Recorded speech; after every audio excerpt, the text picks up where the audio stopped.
Hello and welcome to Future Squared. Stephen Hawking once said that intelligence is the ability to adapt to change, so let's adapt. My name is Steve Glaveski, and each week I'll bring you conversations with preeminent thought leaders from a variety of fields to help you think in a multidisciplinary way, keep goals in your professional and personal life, and better navigate what is fast becoming a brave, new world. Future Squared is brought to you by Collective Campus, an innovation accelerator that works with organizations to unlock their people's latent potential to create more impact for humanity and lead more fulfilling lives. If you need help driving your organization's innovation strategy, visit collectivecampus.io. And without further ado, come with me if you want to live. Welcome back to Future Squared for a special bonus episode with Ryan Helms. Ryan is a full-time corporate warrior and part-time freedom chaser. He has a passion for financial freedom and creating great things. He is the author of the Side Hustle Journal, host of the Hustle to Freedom podcast, and co-founder of Legacy Podcasting. I decided to get Ryan on the show for listeners who might be gainfully employed but are thinking about starting a side hustle. We explored the ins and outs of side hustling while still kicking butt in your day job. Expect to learn 1. Why you don't need a perfect idea from the get-go and instead you just need to start. 2. How having a side hustle can change your relationship with your day job for the better. And 3. The number one thing Ryan has learned from interviewing almost 100 side hustlers. With that, I bring you Ryan Helms.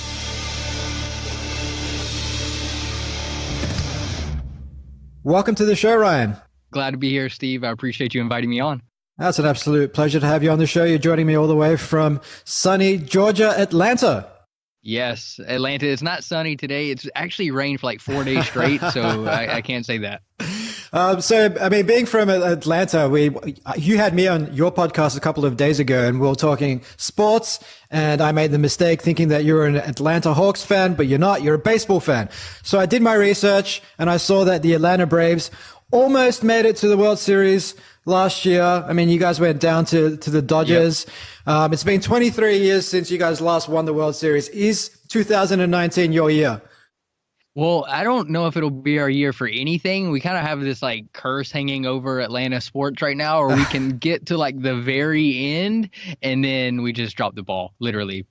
Yeah, well, look, I'm a long-suffering Phoenix Suns fan in the NBA, man, so I know what that feels like, so I sympathize with you. So I'm hoping at one point we can get together, have a drink once the Atlanta Braves finally win that World Series again. Yeah. So, dude, tell us a little bit about the Ryan Helms 2,000-foot view. Like, if someone met you in an elevator and said, "Hey, Ryan, tell me about yourself," you had 30 seconds, what would you say? Yeah, I mean, I'm still like a corporate warrior, still working a 9-to-5 job. I've got a kind of like a hankering for like freedom.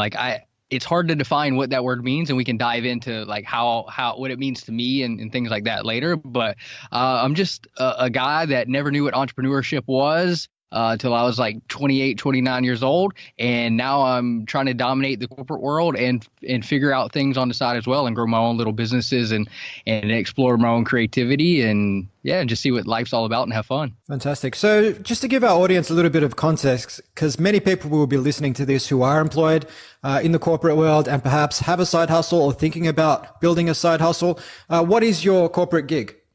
Yeah, so I'm a supply chain manager for a big global chemical company, and I get to do some cool things in my job. I work in what we call a business incubation portion of our business. So you can think about it's a $15 billion company, and these are kind of like our internal startups. So I manage the supply chain for that, and then I also manage our customer service for our North America operation. So I touch a lot of aspects of the business from a supply chain standpoint. That's kind of my scope and my role within the corporate world. So I have like the big company aspect, but I get to like play in the sandbox as well, so to speak. And it sounds like that's quite a demanding role, as in you're working, 8 to 10 hours a day, I take it?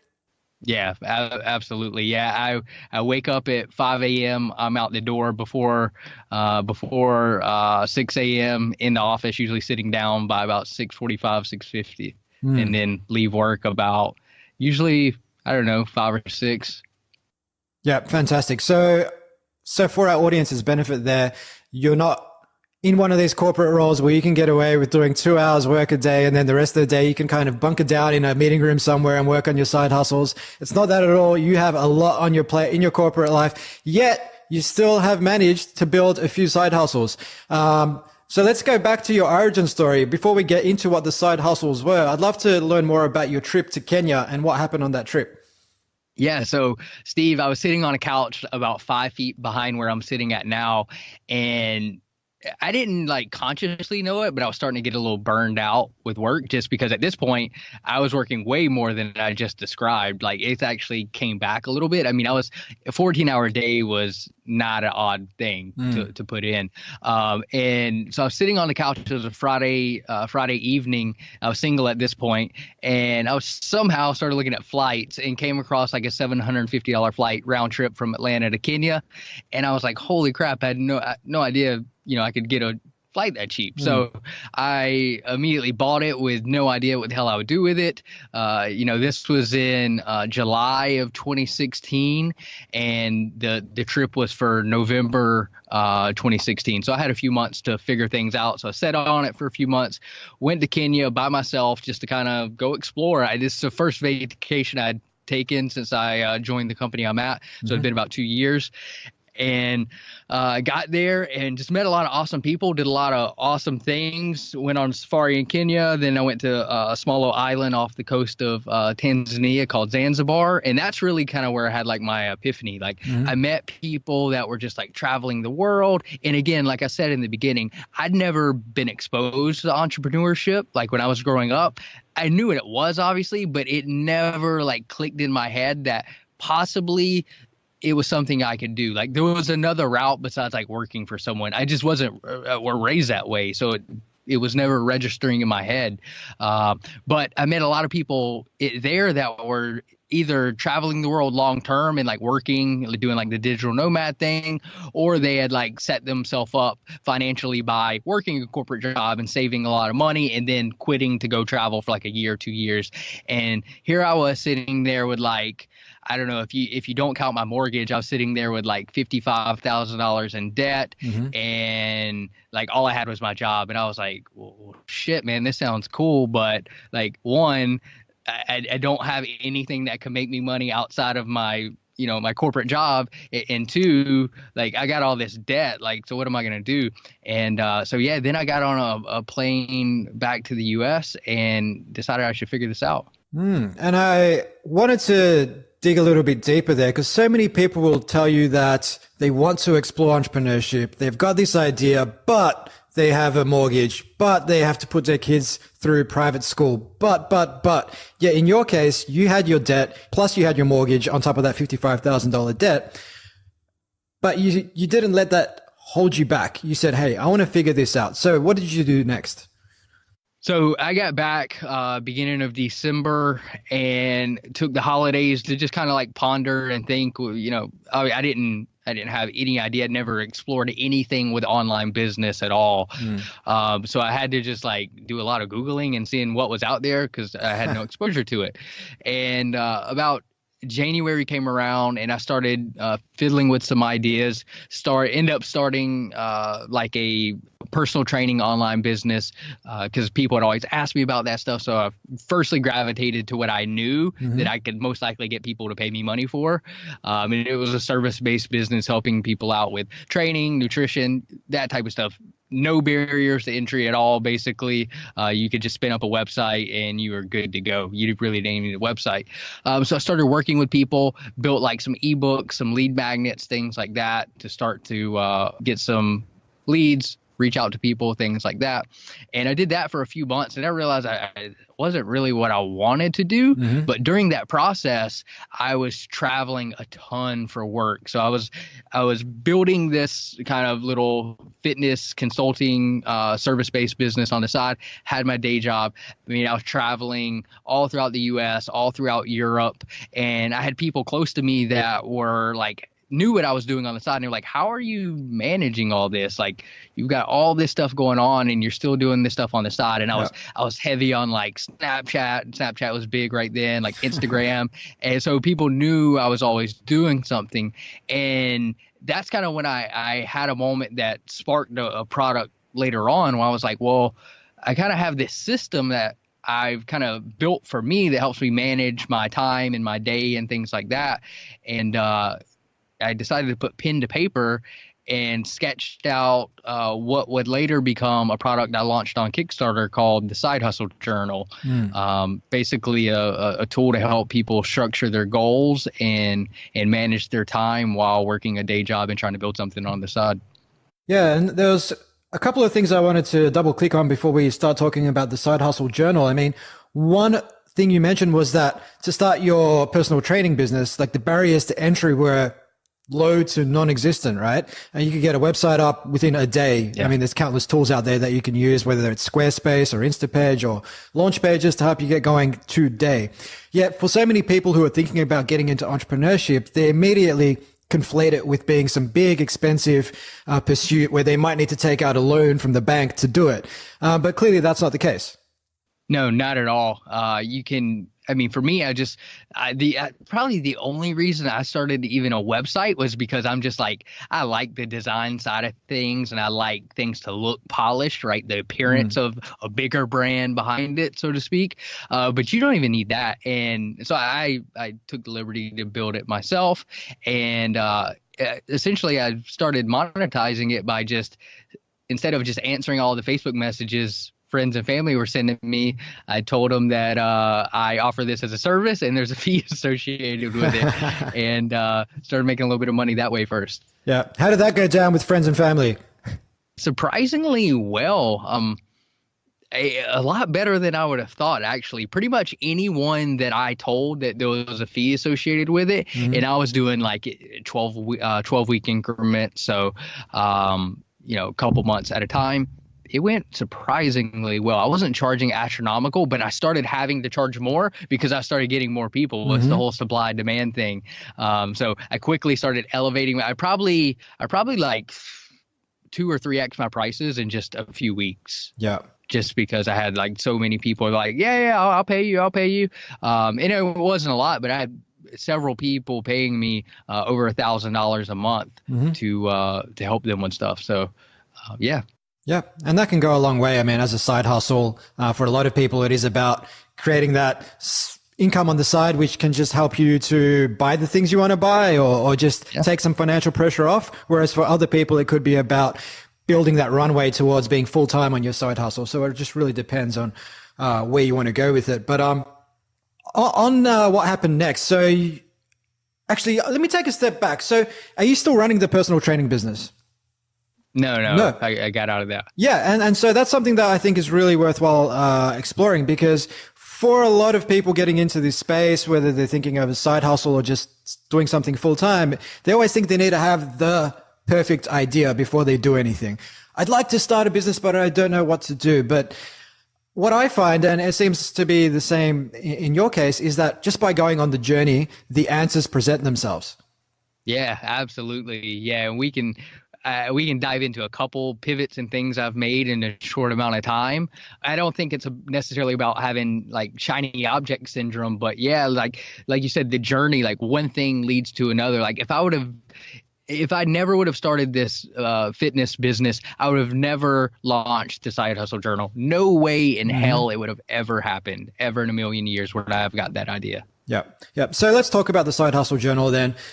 You can tell me the story about how much you raised, but tell us the story about how much you raised, and then we can unpack what you did to launch a successful campaign.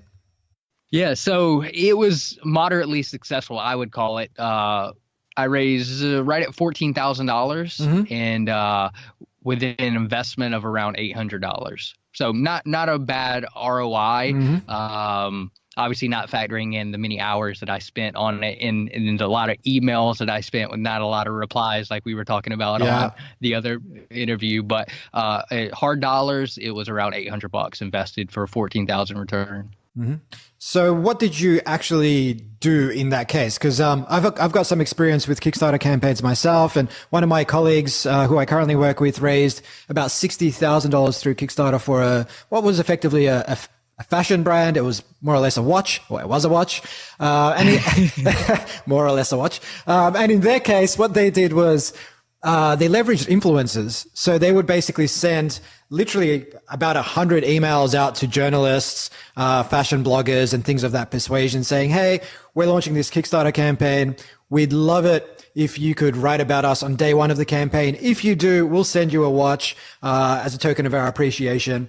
And like you said, not everybody said yes. It was something like 10 out of the 100.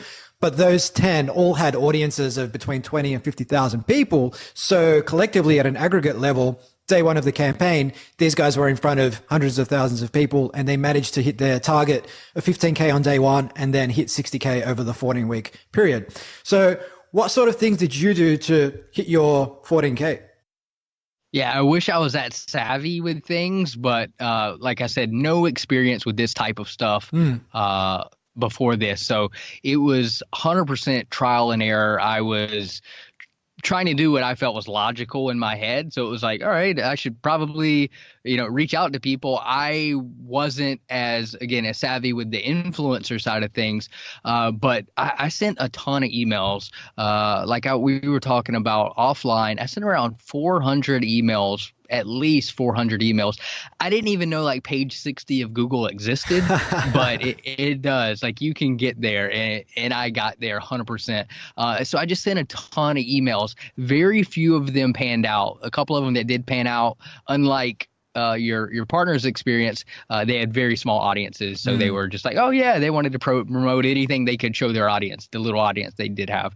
But I did have a couple that panned out. A guy here in Atlanta, he had 40,000 followers on Twitter, and I didn't even know people still were into Twitter, but apparently they are, because he posted about it, and I made $2,500 in 30 minutes based just off of a tweet from him, and his audience was older white guys. My product, I did not think would resonate with them, but I had a lot of 50, 55-year-old guys buying it, which was a real shock to me, but it was just because I had a lot to learn about who resonated with the product.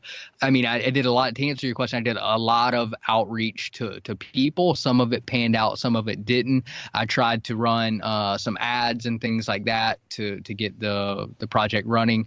That didn't turn out too well. There wasn't a good ROI on that for me.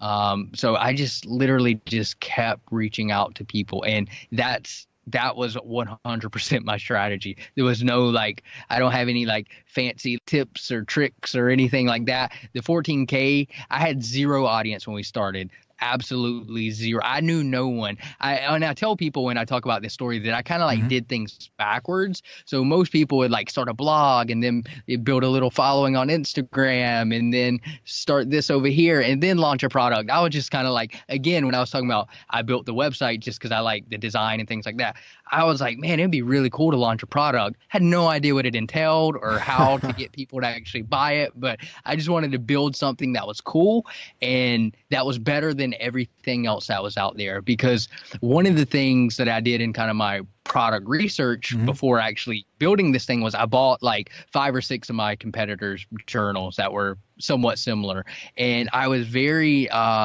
disappointed in a lot of them. One of the biggest, he's a big podcaster as well.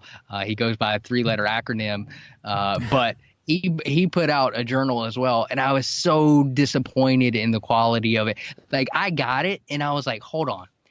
This guy posts his income reports, so I know he makes a shit ton of money, and this product looked like I could have designed this thing in 3 hours.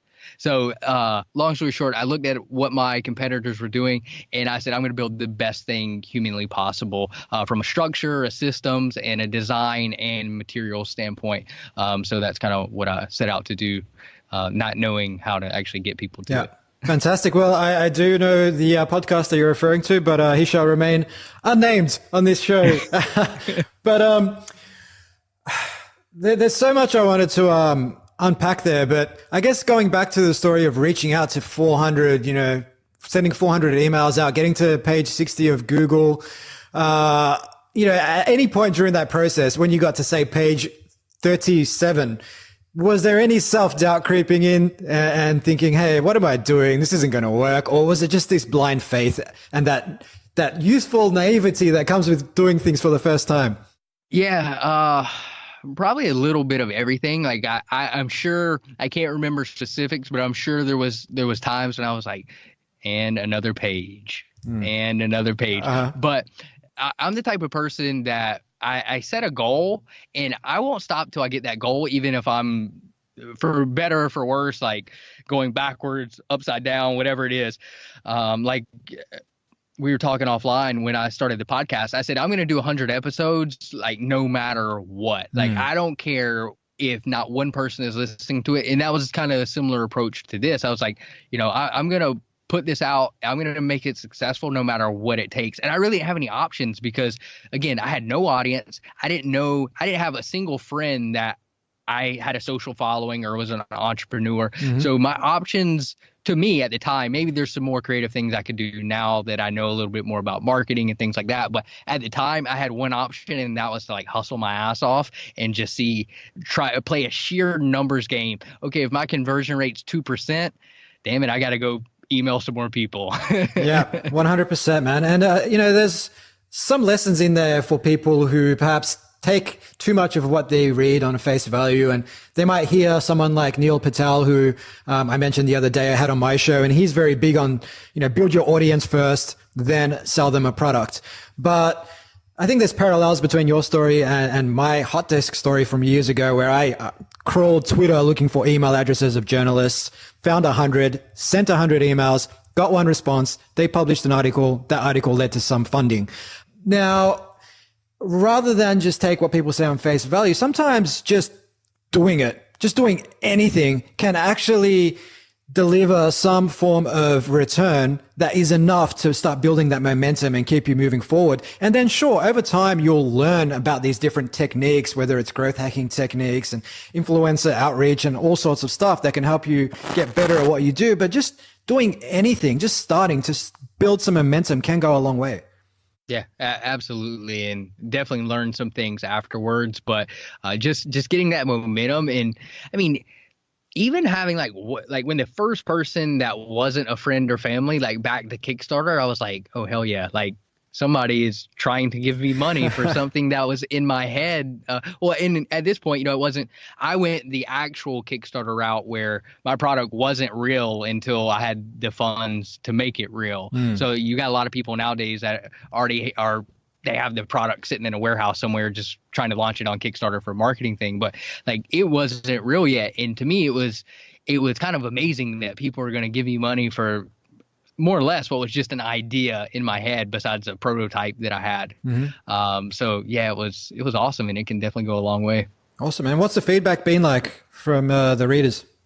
Yeah, so it's been good. I've got some interesting stories probably about 2 months ago. So one of the things I did with the journal was I created what I call like an accountability group. So thinking that people that have day jobs and are trying to start a side hustle, it can be tough. It can be lonely. You're putting on just like entrepreneurship as a whole, you spend a lot of time by yourself. Especially if you're doing this as a side hustle, you have only a few hours, quote unquote, free per day that you can devote to this. So typically you're going to be alone when you're doing that. So created this accountability group, and I had a guy tag me in something on Twitter, and it was he was from New York, and his accountability partner that I put him with was from Switzerland, and they met in Rome. And they sent me like kind of like a selfie shot and was like, "Thanks for connecting us. We've been working together for like 6 months on building this project." So that was pretty cool. And hands down, everybody gets their hand on it. They're like, "Man, this is so high quality. The design's so great. The thought process." And that's exactly what I was going for. I was like, if I'm going to put something out into the world, I'm going to spend the time to put something great out into the world. Yeah, and that can go a long way in terms of just giving you that energy and enthusiasm you need to keep doing it. Just getting those random emails from people who actually derive some benefit from what you do. I've had random people write into me and say, "Hey, your podcast helped me secure funding from a senior executive to do all this sort of cool innovation stuff internally," or "It helped me start my own company and now I'm way happier than what I was before." It just depends. But when you get those emails, when you get that kind of feedback, it just validates what you're trying to do beyond what the money is capable of doing. Yeah, for sure. And I've made some great relationships through the process. The guy who edits my podcast and does all that for me now, met him through launching the Kickstarter. A guy that I'm kicking around an idea for a project on, a software project, met him on the Kickstarter. A micro influencer that I teamed up with to get 1,400 leads in 7 days with a 75% conversion rate, met her on Kickstarter. Just all these people that I met just from this Kickstarter campaign, because I try to be very personal, not only with the project itself, but with my follow up and things like that going forward. So I actually built relationships strictly through like email marketing, and a lot of people don't think that you can do that, but I think you can be pretty there's ways you can be authentic and natural in your marketing, and you can have people reply back to you and develop relationships from automated messages. Yeah, definitely. There is it's more art than science, I think, getting people to respond to automated messages. But on building relationships, Ryan, you've launched a podcast. You mentioned earlier that you're looking to interview 100 people this year. How many have you interviewed thus far? So I think I've interviewed 89. I've released like 70 episodes, so I'm a bit ahead of schedule on the content side. But yeah, so I'm getting really close. Wow, you're way more ahead of schedule than me. I think I have about 3 in my backlog. You've got like 19, so you're crushing it. Yeah. Well, part of that's just because I'm going to India for 2 weeks, so I want to be like, I don't want to have to worry about it while I'm gone. Yeah, well played. So the podcast is called Hustle to Freedom, and you've experienced quite a growth trajectory. Tell us a little bit about the backstory. Yeah, so like we were talking about with the Kickstarter, like I had no audience. I had anybody I could reach out to. So kind of like post-mortem after the Kickstarter, I was like, all right, what went well? What didn't? What could have made it go better? The like glaring what could have made it go better was I could have known more people. I could have had a better network, all those type of things. So I step back. How can I do that? How can I get a better network? How can I meet more people and the right type of people that could help me? Because I knew I'd want to do something else again in the future. So I wanted to be able to have this network that I could help leverage that. And a podcast was the first thing that came to mind. I'd never interviewed anybody in my life, never thought about it. Scared the crap out of me just thinking about it. And but I decided to do it. So I met a guy here in Atlanta who had a podcast, just shot him a message on Instagram. I met at a Starbucks. He literally said, buy this mic, download this to edit your audio.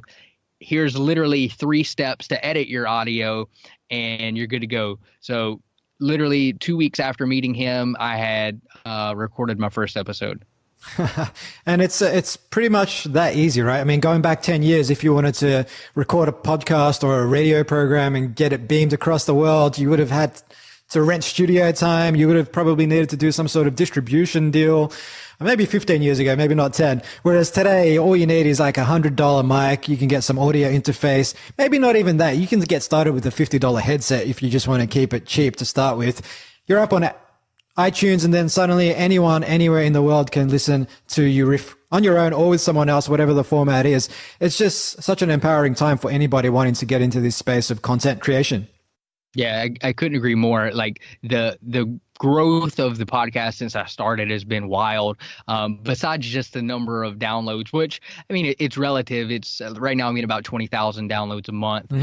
There's obviously people are getting a lot less and a lot more, but the number that's really stood out to me more than the downloads is to what you're alluding to, and it's kind of the global reach. Right now, the podcast has been listened to in like 78 countries, and like just when like saying that like boggles my mind. I have people like message me from India, from all parts of like Southeast Asia, and like I never thought I would be literally talking into someone's ear, you know, from that far away. So it's like that piece of it like boggles my mind. How easy, and there's the barriers to entry are so low, and the platform still has so much room for growth. So yeah, I love it. Yeah. Sometimes I look through my statistics in Libsyn, the podcasting platform, and I'll see where my listeners come from. And sometimes a country will pop up that I hadn't never even heard of. So it's quite crazy when that happens. But you've now interviewed 89 people. I mean, what was some of the key things you've learned? If not, what is the key thing you've learned interviewing 89 side hustlers?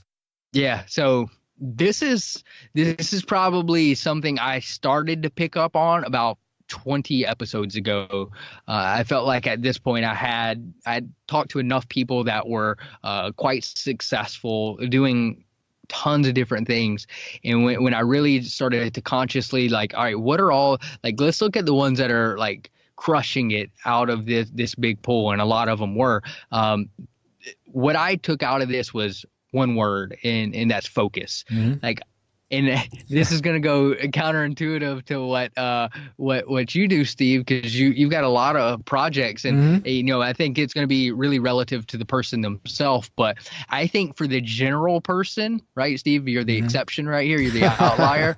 I think for the average person, and probably 90% of people out there, I think focus. And that's what I found is that key link between all the most successful people I've interviewed. I think that's going to be the best thing that people can do. And that's really picking like one thing that you're going after, kind of like me going after 100 episodes, like win or lose, like picking that thing that you're going to go after and turn your blinders off for everything else.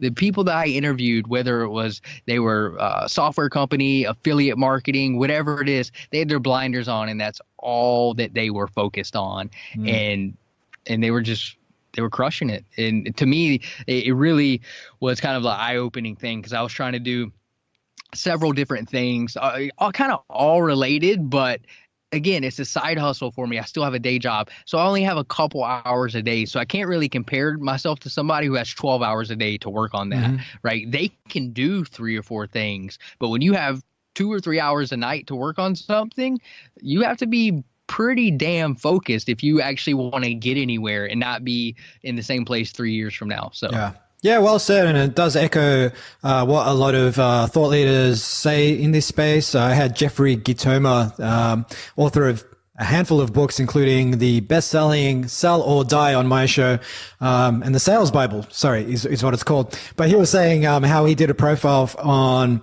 Napoleon Hill, and Napoleon Hill's big thing was focus. And also Warren Buffett says the same thing. So totally on board there. I guess within different things, the way I see it as well, and you're absolutely right. One thing I have been aiming to do is to kind of bring things back a tad. But what I do find is that you could work on one project and try and do 20 or 30 tasks within that project. Or you could identify the 2 to 3 tasks that are going to add the most value using like the 80-20 principle. Then by focusing on where you can create the most value, you might actually be able to do multiple things, potentially. But a big part of that is getting your business to a point where you can perhaps delegate effectively to other people to pick up the slack, use automation tools effectively.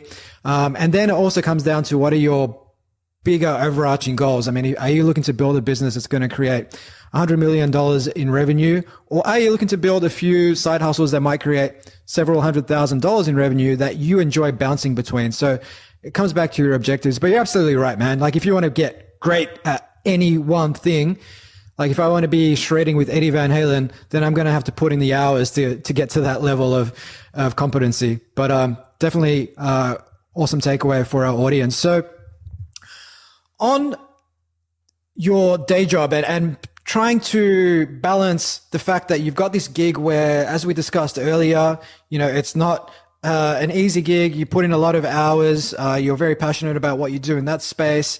But, you did the Kickstarter campaign. You launched a podcast, which is getting 20,000 listens a month. You've got 89 interviews you've done this year. You're doing a hell of a lot of things. I mean, how has having these side hustles changed the way you approach your day job? I mean, has it made your relationship with work better? That's a really good question. I don't know if I would say it's made it better, but it hasn't made it worse. Mm-hmm. I'm much more intentional about my time at work. I usually try to get into the office and at least go through my emails or do a quick couple tasks for my side hustle, like right when I sit down at work. So that's typically what I do.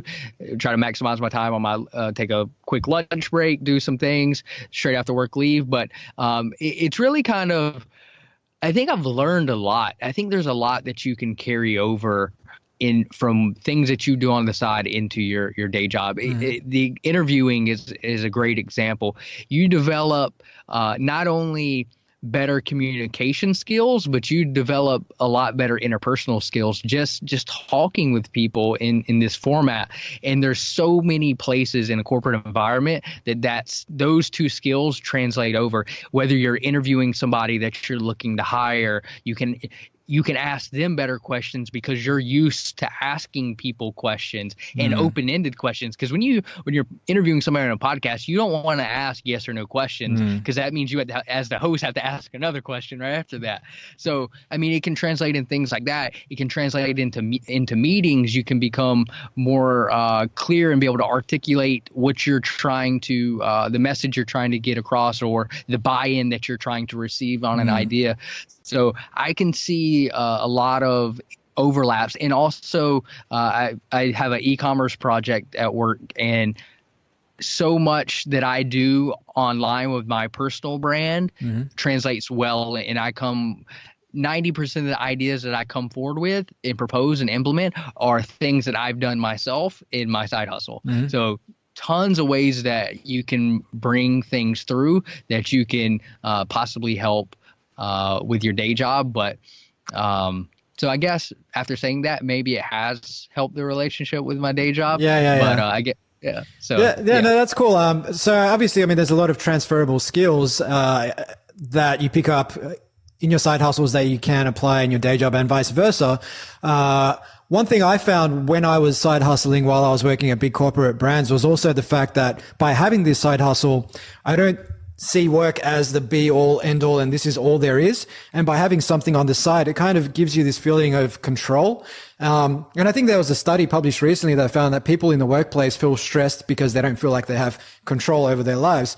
But when you have this thing on the side, in my case, it made my relationship with my day job a lot more positive, because I was like, yeah, look, I can do this stuff on the side if I really want to. And therefore, because I had this outlet, I was a lot more present in my day job and giving it 100% rather than this is all there is, I'm not sure if you felt the same thing.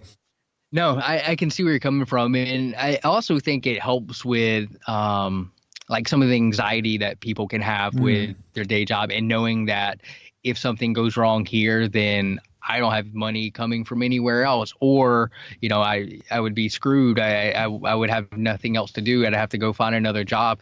I think that's one of the areas that it's really helped me in, is knowing that, if something was to happen, because when you think about it, even if you work at a great company, you can only control your destiny so much in a corporate environment. You never, ever know when they're going to have a layoff, or they're going to be restructuring, or they're going to move their headquarters, or there's all these things that could happen that you're not the captain of that boat anymore. You could be busting your ass and you could just be another number on a layoff or something like that. And I've seen it happen several times recently, and it just kind of reiterates what I'm doing, and kind of one of the reasons that I am doing it. It's kind of that that ease of mind, and also I think it gives you some leverage with your company as well. That you don't necessarily have if that is your only income source. You know what I mean? Like you can go into things a bit more confident, and you can push the boundaries a bit more, I think, than if you didn't have any alternate options. So Yeah, no, that makes perfect sense. So just to bring this point home, I mean, you've been promoted 3 times in your day job while you've been building your side hustles, which I think is really important to note, because for people who are a bit apprehensive about starting a side hustle because they think that it may compromise their performance during their day job, you've clearly put forward a case for why that doesn't need to be the case. Yeah, absolutely. 3 times since we kind of gave that origin story, that time frame, all increasing responsibilities, all managing more people. I've got all these crazy startup projects going on. So yeah, it 100% can be done. You just have to figure out what system works for you for managing your time and managing your task. And I don't know. I think there's a lot of little things that people can do to hack their time just to get more efficient and things like that. But there's no excuse. But at the end of the day, it comes down to the person and their internal desire to do more and obtain more from life. So buying the Side Hustle Journal or buying Steve's book is not going to be the end all be all. You have to actually want it and know why you're doing what you're doing. So. Yeah, and I think the same can be said of people who not only buy books, but sometimes they might go to a 4-day Tony Robbins event or something to that effect, and they'll get super inspired. But 5% of the people that read a book or go to an event will actually take the time to take that next step and apply it. Because that's when you suddenly start facing adversity. That's when you start facing discomfort. And that's where your grand plans may not seem as easy to execute on as you once thought. But that really is what it takes. And you need to be predisposed to putting in the effort rather than just thinking about it. Yeah, we're seeing this right now in a podcast course that we launched. We did a beta launch of it, and my partner, he just told me that 75% of the people that have bought the beta launch have not even logged in to the course yet. Wow. I think there's something there whereby people buy something so they feel like they've taken action and they can go and have a few drinks afterwards. Yeah, absolutely. Yeah, it's like a pat on the back. Yeah, that's crazy. So tell me about the podcasting course. Is this part of legacypodcasting.com or? Yeah. So I was alluding to earlier about, shifting gears a couple of different times and is it chasing the shiny object or something like that? And, within the past 2 months, I had a realization after going to a little mastermind here in Atlanta hosted by a marketer. His name's J.R. Revis. And he put on this event, and one of the things that came up was, like kind of picking your lane and staying in it and not being consumed by vanity metrics. So how many followers do you have? How many podcast downloads do you have per month? Things like that. And when they started talking about that, it really hit home for me. And I was like, shit, like I've been like really thinking about like these numbers as some measure of success. And in reality, in some ways they could be, but I think in the big picture, they're not. Especially if you have some financial goal that you're going after, unless you're some big name influencer, those views on your Instagram story and those followers, they're not gonna substantially move the needle. So I started like recalibrating what I wanted to do. And after that mastermind, I was just by happen chance was chatting with this guy Daxi on Facebook Messenger, and I told him about the thing, and I told him I wanted to find a partner because I wanted to start an agency, like podcast agency. And he was like, why do you want to start a partner? Like, don't you want the money for yourself? And I was like, well, like some of the things that I've learned in the corporate world is like you need a team to like really execute and to take something to the next level. Like you can start something on your own and drive it all day long, but you may never get on the highway. You may stay on the side roads for, forever. And I wanted to make something big. So we chatted and we realized that we had complementary skills. I think that was the big thing. We would have never tag teamed if we didn't have complementary skills. He's big on the branding and kind of building that side of it, the social presence. And I'm big on like the systematization and that side of operations, that side of stuff, which he admittedly sucked at. So we meshed very well. So we decided to take this thing to the next level. We each had our own course. We've merged those courses. We got one vision. We're starting this agency. We've got several clients already. By the time this goes out, we'll already have several clients on board. And so things are interesting. And like we were talking about earlier, podcasting is booming. And quickly we're realizing like, man, the demand has been like wild. Like I had no idea how fast this stuff was going to happen. But it's just crazy for podcasting right now. Yeah, and it's just goes back to what we were talking about earlier, where by going on the journey, these new opportunities have just presented themselves. And on finding a partner to work with, I think that's a really key point, because you can be a solopreneur, but it is really, really tough emotionally as well. I mean, it's quite lonely. So if you can find someone with a complementary skill set, not only will that help you achieve more in less time, but you're keeping each other accountable, and you're also sharing the highs, but also sharing the lows, perhaps more importantly, because it's, when you have the highs, hey, it's all good to keep that to yourself. But when you have the lows, you want to be able to share that with someone else. And there's going to be days where you feel perhaps a little bit down, but your partner will bring you up, and vice versa. And I think it's so important that people have at least one person they're working with. Otherwise, it's a very lonely uphill battle to try and do it yourself.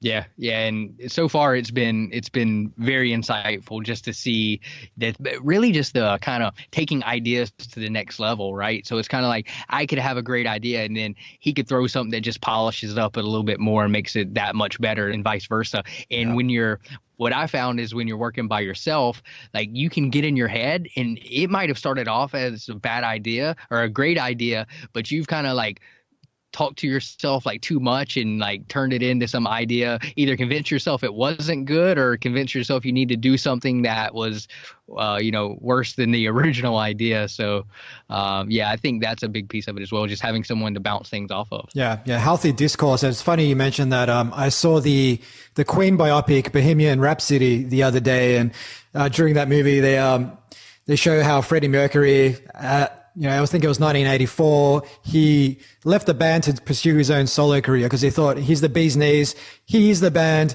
He went off, recorded this solo album where all of his desires were met. Like, this is what I want it to sound like. This is what I want the bass to sound like, the guitar, the drums, the vocals, the mix. Everything was his way. But the end product sucked. And then when he went back to the band with his tail between his legs, he said, it's because the guitarist wasn't questioning him and the drummer wasn't pushing back on things. And it's through that process of discourse and challenging each other and tweaking things that they ended up with some of the most iconic albums in rock history. But on his own, he just couldn't do it. So I think you'll find parallels between what you've just said and real life case studies in lots of different creative domains, whether it's music, whether it is entrepreneurship, and so on. Yeah, no, it's cool. So, I mean, for anybody listening, it's like you were talking about like being on the journey. That's what I'm on right now, like figuring this stuff out every day. Like I wasn't born to be an entrepreneur. It doesn't like run through my blood. I'm every day just trying to figure this stuff out, and hopefully I'll always have the drummer telling me that I'm doing something wrong and the bass player doing that. So we'll see. Yeah. And I think that's why I wanted to have you on the show as well. It's because we get a lot of people who are, world-class thought leaders and whatnot, authors, entrepreneurs who have already built businesses making tens of millions of dollars. But for many of our audience who are sitting at home listening or walking, whatever they're doing when they listen to this podcast, they're probably not in that position. And for them, they're probably thinking about setting up that side hustle. So it's really great to chat with someone who is on that journey, someone that they can learn from directly and start applying these lessons today. One more thing I wanted to touch on, Ryan, was around, you mentioned the word focus earlier, focusing on the important things. And to that effect, you've developed something called the molehill system. What's that all about? Yeah. So, here's exactly how this came about. So I was creating the journal and the side hustle journal, and at this point I'd built what I call like the daily section. So it was kind of the part of the journal that took you from the morning to when you went to bed at night, and that's where you put your task and wrote your micro goals and all of these little things like that throughout. And then I started realizing, like, if I'm going to put a product out there, like, it needs to have like some substance to it. Like, it can't just be like a 200 pages of these, like, complimentary front and back daily section. So I was sitting in a Starbucks right around the corner from where I live at on a Saturday morning. I remember it's yesterday. I was like, what could this, I knew it had to be like some type of system to guide people through. I was like, what could this system be called? And I was like pondering, and then it just hit me, like the old saying, like, don't make a mountain out of a molehill. And I think that's what a lot of people do is, especially probably side hustlers, is they think, oh, I only have a few hours a day, and then they see this vision for this huge business that they want to create, and that's the mountain. And they're like, I'm at the bottom of the mountain. How in the hell could I possibly get up there when all I have is 2 hours a day? I've got to come home. I've got to put the kids to sleep, or whatever the responsibilities of the person are. And then I started thinking, I was like, that's the wrong way to look at it. And I think that's why a lot of people get discouraged and just have these great ideas that they never do anything with. So the molehill system is simply a way to take your big picture goal and to break it down into what I would call manageable chunks, which in the phrase turn them into molehills, right? Things that you can easily go over each and every day to make progress and ultimately get you to the same place. It's just that you constantly get positive feedback from those little victories that you have, and you never feel completely overwhelmed. So that was the origin, and that's kind of the thought behind it. Fantastic. Well, people can find out more about the molehill system on the Hustle to Freedom website, which we will share with listeners in the show notes. And I think a great point there as well about not making a mountain out of a molehill, whereby so many entrepreneurs will try and do absolutely everything, whereas productivity is really about what you don't do, rather than what you do. And oftentimes I find entrepreneurs, especially first-time entrepreneurs, running off and doing absolutely anything and everything when really they probably only need to be doing 5 to 10% of what they're doing to start moving the needle.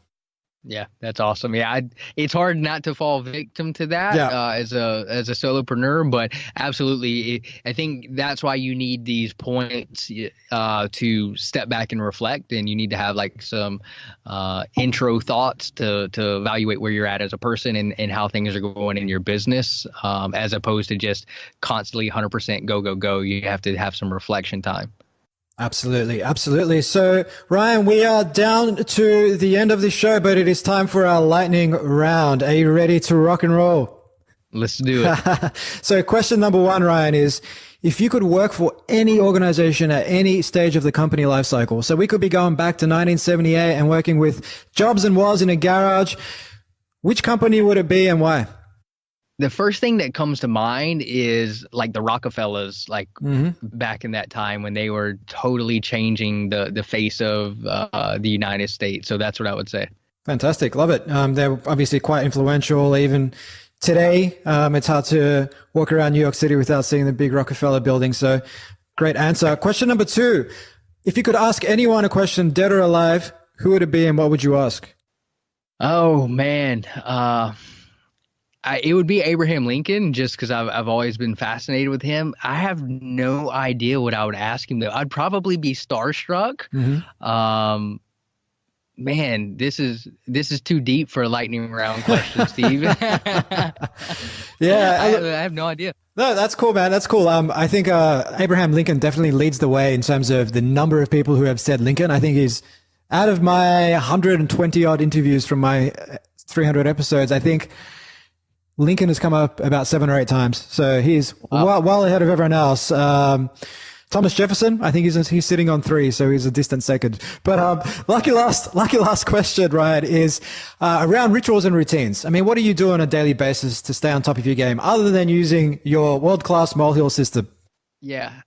One of the big things that I've been trying to get more consistent with, and I've been more consistent with and see the results, is waking up around the same time every day, whether it be the weekday or the weekend. Mm-hmm. I just feel like that little tweak in my schedule has really, really helped me out, especially since, I'm waking up early to go to my day job, coming home, trying to not be completely burnt out by the time I do get home in the evening. I feel that keeping that consistent schedule is one of the things that really has helped me out. And then I also don't drink coffee past 9:30 in the morning. I feel like I'm not very coffee sensitive, but I just keep that as like a cutoff. So that's like a habit that I have each day. And those are 2. Mm-hmm. Fantastic. And what time are you waking up? What's that consistent time? Yep, 5 a.m. 5 a.m. Fantastic. Yeah. Well, thank you so much, Ryan. You've left our audience with a wealth of value bombs. Where can they find you online? So, you can check me out for my side hustle stuff over at gritandhustle.co. Mm-hmm. You can check out the podcast stuff at legacypodcasting.com. And you can find the podcast wherever you listen to podcasts. Just search Hustle to Freedom. Hi, guys. Steve again. I hope you enjoyed this episode. If you'd like to receive a weekly email from me, complete with reflections, books I've been reading, words of wisdom, and access to blogs, ebooks, and more that I'm publishing on a regular basis, just leave your details at futuresquared.xyz/subscribe and you'll receive the very next one. If you're picking up what I'm putting down, take a minute to like, share, or subscribe on Apple Podcasts, Google Play, Spotify, or wherever you get your podcasts. It goes a long way to giving the podcast the exposure it needs so I can continue bringing you guests and conversations of the highest caliber. You can catch me on Twitter at Steve Gwiveski and on Instagram at TheSteveGwiveski. Until next time. Hasta la vista, baby.